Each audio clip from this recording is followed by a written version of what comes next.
Hello everyone, welcome to CSCI287 Data Structures. In this video, we will introduce linked list.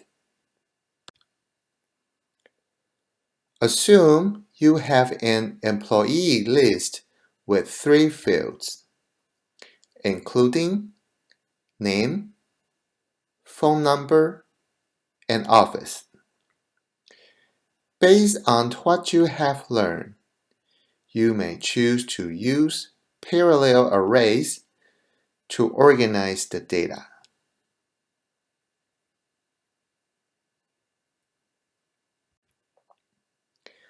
The parallel array-based approach is easy to implement and perfectly work well if an employee change phone number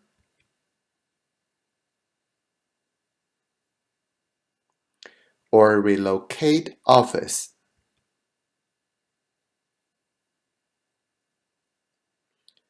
However, the data update operation may be complicated if an employee is resigned or a new employee is hired.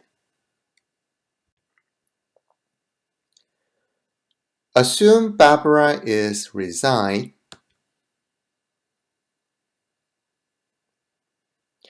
Please notice that removing Barbara's record from the parallel arrays will result in empty array elements. To minimize the space usage, all subsequent records need to be moved for row to fill the empty array elements.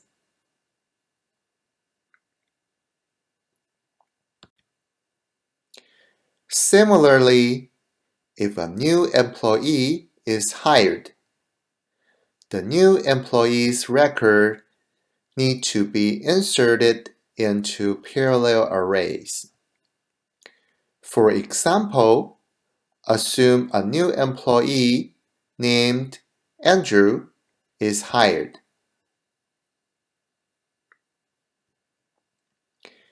Andrew's records need to be inserted in alphabetical order into parallel arrays at array index 1. In order to achieve this, all elements after array index 1 need to be moved backward.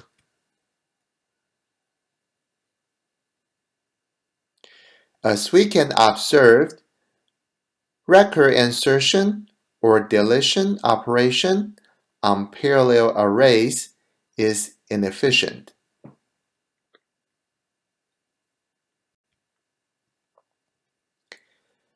In order to overcome these inefficient operations, linked list is introduced to efficiently manipulate object insertion or deletion.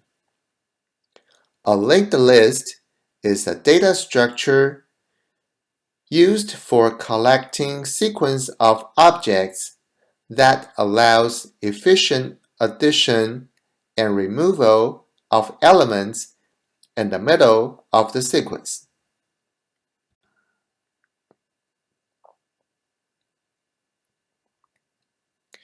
A linked list is composed of one or multiple nodes.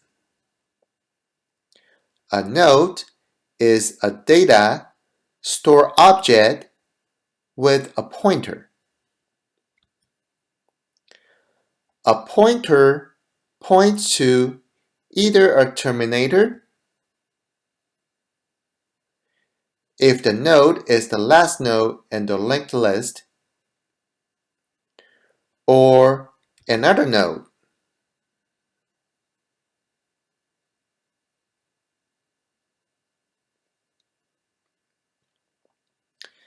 The first node in the linked list is called head.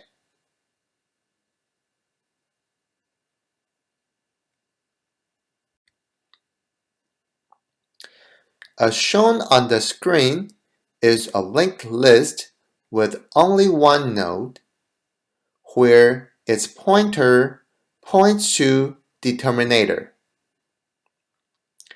Assume we want to insert a new node into the linked list.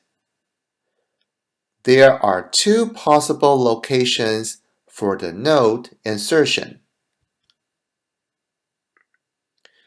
The first location is that the new node, as shown in green, can be added before the existing node as the head of the list.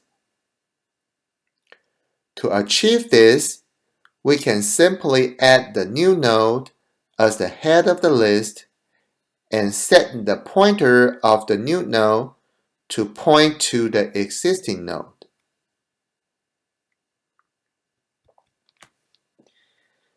The second location is that the new node can be inserted after the existing node.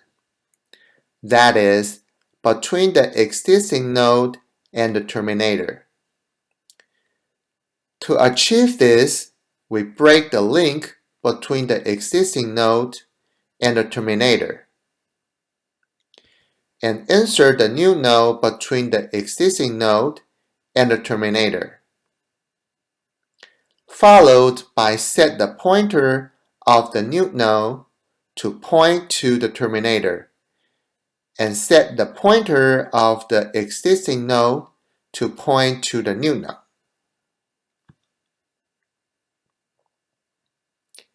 In this way, we can arbitrarily adding a new node to any position in the linked list.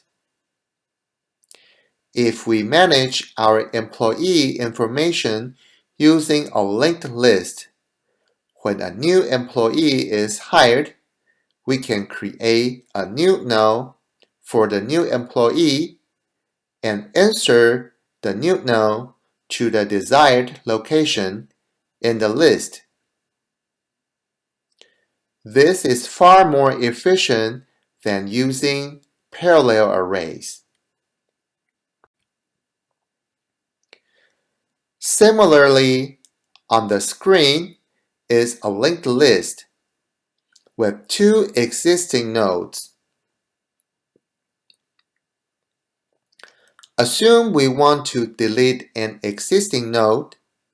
There are two possible situations as animated in this video. The first situation is that we want to delete a node, which is the head of the list. In this case, we just break the pointer of the head node and assign the second node as the head of the list. The second situation is that we want to delete a node as our target node at the middle of the list. In this case, we must find the node before the target node and set its pointer to point to the node after the target node, no matter whether the node is an existing node or a terminator. Any questions?